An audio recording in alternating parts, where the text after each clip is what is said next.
Price God. இன்றைய தியானம் நீதிமொழிகள் 3:26 முதல் 35 வரை. கர்த்தர் உன் நம்பிக்கையாய் இருந்து உன் கால் சிக்கிக் கொள்ளாதபடி காப்பார். நன்மை செய்யும்படி உனக்கு திராணி இருக்கும்போது அதை செய்யத்தக்கவர்களுக்கு செய்யாமல் இராதே. உன்னிடத்தில் பொருள் இருக்கையில் உன் அயலானை நோக்கி, நீ போய் திரும்ப வா, நாளைக்கு தருவேன் என்று சொல்லாதே. அச்சமின்றி உன்னிடத்தில் வாசம் பண்ணுகிற உன் அயலானுக்கு விரோதமாக தீங்கு நினையாதே.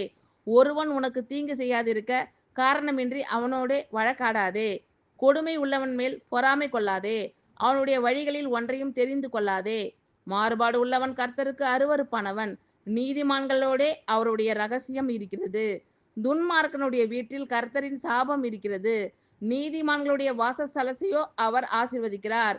இகழ்வோரை அவர் இகழ்கிறார். தாழ்மை உள்ளவர்களுக்கோ கிருபை அளிக்கிறார். ஞானவான்கள் கனத்தை சுதந்தரிப்பார்கள்.